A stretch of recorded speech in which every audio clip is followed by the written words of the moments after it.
It was only going to be a matter of time before the giant Brunswick group in the US clicked on to the whole adventure boat trends. And this is their answer. This is the new Navan by Quicksilver.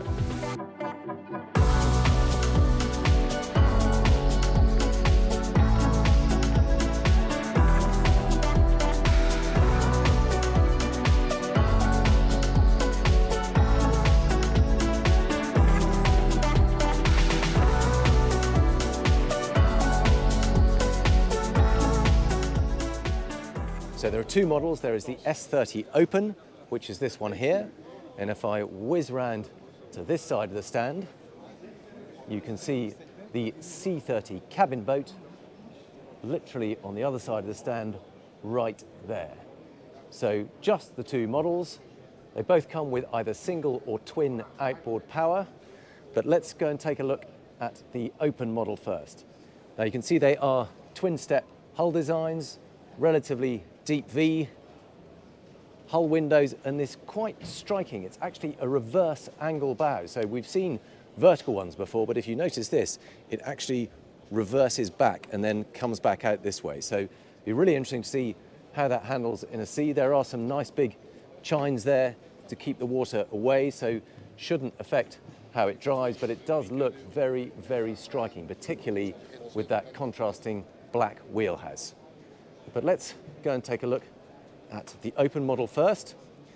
Now, prices for the Open model start at 145,000 euros, including tax. But this particular model, as we see it here, is 227,000. Now, here are the twin outboards. With this rig, the twin V8 300s, I'm told you get a top speed of around 55 knots. If you go for a single 400 horsepower, it's around about 42 knots. You have 400 litres of fuel, so depending how heavy you go on the throttles, that will of course affect your range, but I would anticipate something around the 150-mile mark. Now, there's some very clever things going on board this boat, and I'm going to try and show all of those to you now. Hopefully I can manage it single-handed, but we might need to call in some help. Now, the first thing I notice is that there's some really good quality fixtures and fittings on board this. It is a premium brand from Quicksilver, and you can see and feel that straight away. Just the simple things like the quality of the hinges and the latches, the upholstery, lots of nice detailing, but it also feels really sturdy and solid. The moulding's very heavy, all the latches feel good quality, even the table itself, some nice teak finish on that. Now, there's plenty of storage under here. You can see there's some poles for the canopy, so you can rig up a canopy shade if you need a bit more protection from the sun. Just look at the quality of that. Again, you see double molded on both sides, beautifully smooth, finished, and feels heavy duty. Locks into place. We've got fender carriers either side. Again, a lovely little detail. Makes everything so much simpler. And a good, sturdy, forward-facing seat. And you see we've got double fridges under the seat here. We've also got fold-down footrests. There's a grab handle underneath, and I like the fact that they've bothered with things like this armrest either side. Just makes you feel more secure. It is quite a tall seat, that's why you've got these footrests. And you perch up here, good protection. You've got the overhead sun top here, glass screens inside that to let a bit of sunlight through, but look how heavy duty some of this fabrication is. Almost looks like a kind of exhaust manifold. There's so many shapes and curves, but really thick, heavy duty tubular supports. But the real trick about this seat, if you come around here, there is a button that you press there to release it, and then pull on this handle here, and the whole seat flips over like this. And in this mode, not only do you have a really sociable seating arrangement with two sofas facing each other, there is of course room for a second table there, so you can extend that table and have it right between the two seats. But look what happens on the other side. There is a very comprehensive wet bar. And that's the reason the seat is actually quite tall, because in order to get this at a sensible working height, it needed quite a tall base. We've got a Wallace diesel cooktop here, so it means you can cook out at anchor without having to be plugged into shore power. There's a sink or draining locker there, and a sink there. Really nice supporting gas struts to take the weight of that seat when you fold it over. Heavy duty hinges. It just feels really solid and robust. Good to see a grab handle underneath the seat too, so whether you're standing here or seated, there's always something to hang on to. I'll spin the camera around, we can see the helm position. Two really good high quality seats. Lockers underneath them. Very secure looking seats, nice and solid. Oh, there's actually a little bit of wobble on that, but otherwise the actual shape of it looks very supportive. We've got a folding bolster, give you support, and I think they adjust, they slide forwards and backwards, so you've got good adjustment for the driving position. Very nice, clean helm design. It is to port, you know, I'm more used to seeing the driving station over to starboard, but here it's to port. But what I do like is the fact that you've still got the throttles to starboard of the wheel. And because they're on a little bit of a mounting, it brings them a bit closer towards you, gives you a good sporty driving position. Now you're very well protected. If I sit down at the helm there, you can see we've got that screen that's well above head height, so you should be under the airflow coming over the top of the boat. Twin Simrad screens, access to all the information you need. Very clean, very smartly done. Second co-pilot seat over to starboard, exactly the same style.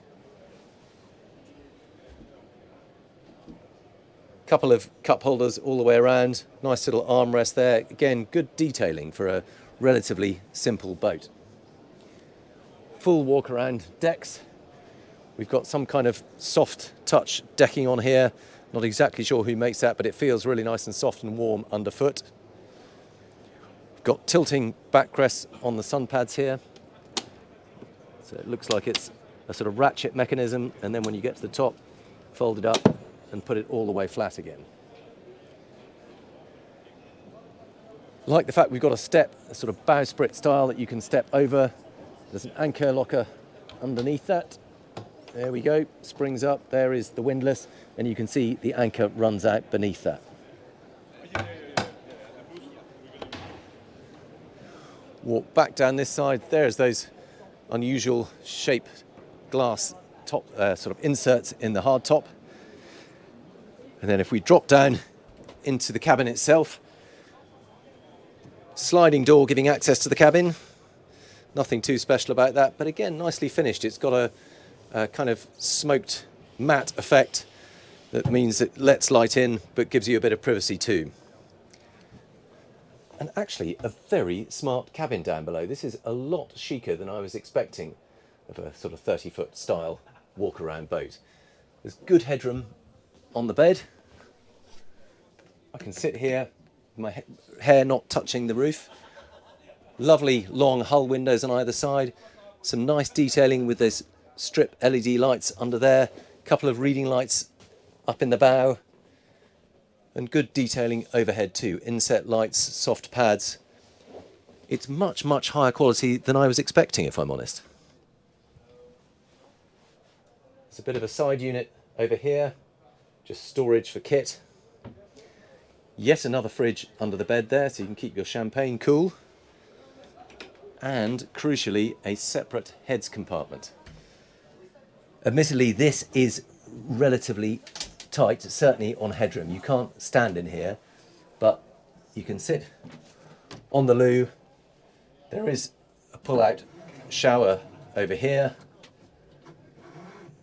and you can wash yourself down, use the sink. There is a curtain here to keep it nice and dry. Relatively cramped, but extremely nice to have both a separate loo and somewhere you can wash, so it is a genuine weekender. Right, close that up.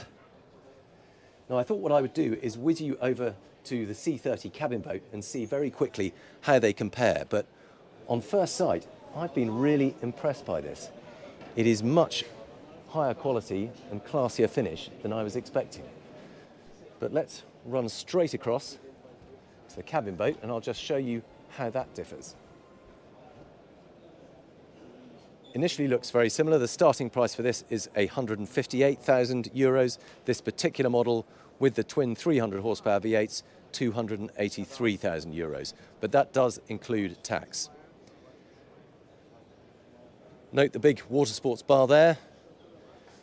And quite a different layout. Even though it's clearly the same hull, they've used it very differently. So we've got a bench seat here at a slightly lower level. We've got pull-down side seats. Again, good sturdy stainless quality fittings. And equally good robust hinges. So I love the fact that you can fold those away if you want to use it for fishing or carrying your bike on board or something. They fold away, but when you open them, they feel really solid and sturdy.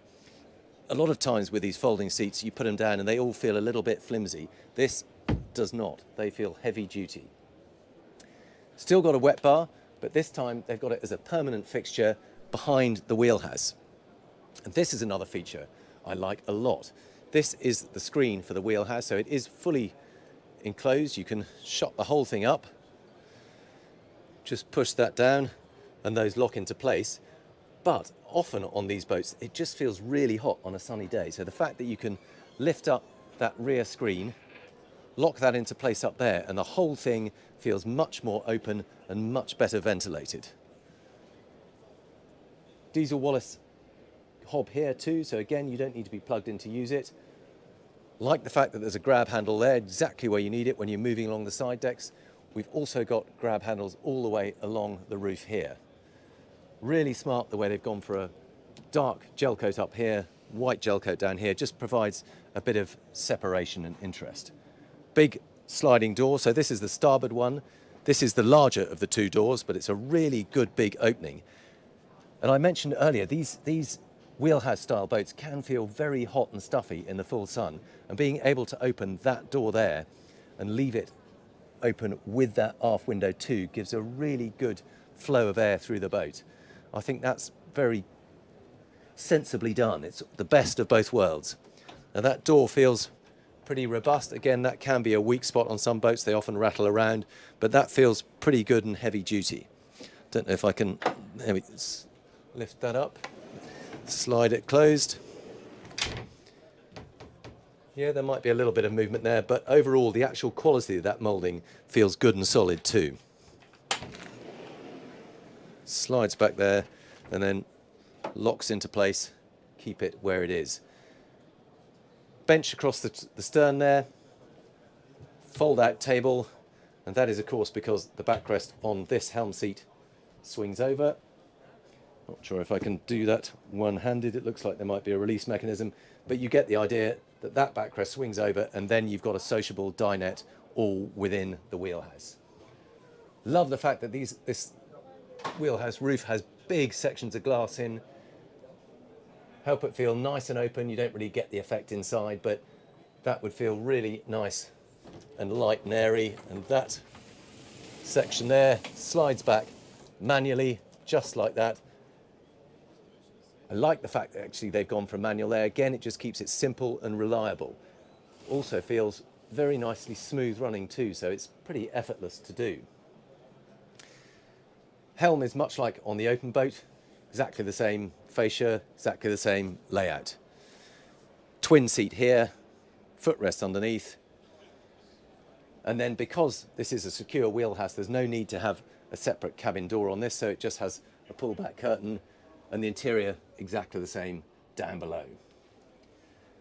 However, one big change is here we've got a small wet bar inside, or a little galley if you like, inside. So we've got another Wallace hob there, small sink, and I think I've seen a fridge somewhere. There we go, fridge under the helm station. Just like the open boat, it is a full walk around. Exactly the same layout here, but just show you what the boat looks like with that Pilot House model. Also like the fact that they've put storage rack bars on top of this roof. So if you want to carry your stand-up paddle boards or kayaks or probably even bicycles, they would happily sit on that roof rack without impeding the use of that sunroof. The helm door on this side a little bit smaller than the one on the other side, but If you're driving, that's exactly what you want, to be able to get out quickly to the side deck, particularly if you're riding solo. Gives you access to put out the fenders or come alongside, chuck some lines ashore, whatever. And of course, again, it helps with the airflow through the boat. With both these doors open and the sunroof and that aft window, it really does feel impressively open. So there we go. Those are the two versions of the Navan. You've got the C30 here, the S30 over on the other side.